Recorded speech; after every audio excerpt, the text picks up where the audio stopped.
नमस्ते दोस्तों, आज की जागरूकता चैनल में आप सभी का स्वागत है। दोस्तों, मेरा आज का विषय है योग।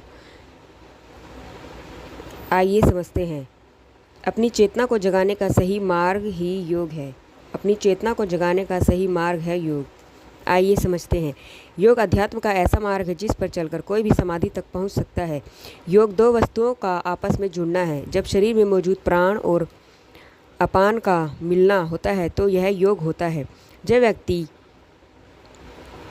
जब व्यष्टि जीव का ईश्वर से संबंध होता है तो इसको कहते हैं योग। जब अंतःकरण में निहित व्यक्तिगत चेतना का परम चेतना से मिलाप होता है तो उसका अर्थ है योग। जब व्यष्टि प्राण का समष्टि प्राण से मिलना होता है तो इसे कहते हैं योग। राजयोग के अनुसार कुंडलिनी शक्ति का सहस्रार में स्थित परम चेतना शिव से मिलना ही योग है।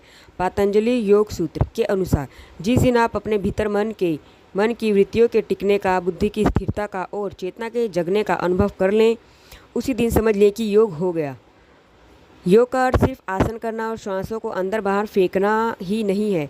योग शरीर के बारे में बहुत गहराई से ज्ञान देता है। योग का उपयोग आज सिर्फ शारीरिक रोगों को ठीक करने तक ही सीमित होकर रह गया है, जबकि यह एक गहरी साधना है, एक गहरी बात है। क्या जुकाम, खांसी, नज़ला, कब्ज ठीक कर लेना ही योग है? आसन और प्राणायाम से शारीरिक रोगों का दूर होना एक अतिरिक्त लाभ है। योग एक विद्या है, आत्मा और परमात्मा का मिलन है, जिसका अभ्यास केवल सक्षम गुरु के सानिध्य में ही करना चाहिए। योग के तहत 8 अंग हैं: यम, नियम, आसन, प्राणायाम, प्रत्याहार, धारणा, ध्यान और समाधि। जिसके जीवन में सत्य नहीं, अपरिग्रह नहीं, स्वाध्याय नहीं, संयम नहीं, वह व्यक्ति अभी योग के लिए उचित अधिकारी नहीं है। योग का पहला अंग ही यही है, यम यानी अनुशासन और नैतिकता। यम के 5 प्रकार हैं: सत्य, अहिंसा, अस्तेय, परिग्रह और ब्रह्मचर्य। सत्य का अर्थ है अपने प्रति ईमानदार होना, झूठ ना बोलना। वासनाओं में बहते हुए नित्य शरीर भोगने की चाह जिसके अंदर बनी रहती है, उसका योग में प्रवेश नहीं हो सकता। अष्टांग योग के अनुसार नियम 5 हैं: शौच, संतोष, तप, स्वाध्याय और ईश्वर समर्पण। जिसके जीवन में का लक्ष्य समाधि है, उसके जीवन में ये 5 नियम होने चाहिए। यह शौच का अभिप्राय है भारी मानसिक, भावनात्मक और व्यवहारिक शुद्धता।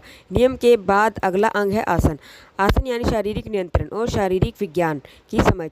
शरीर को आसनों के जरिए स्वस्थ भी करते हैं और मन को भी नियंत्रित किया जाता है। मन को सीधे नहीं पकड़ा जा सकता, इसलिए ऋषि ने कहा कि शरीर पर कार्य करो।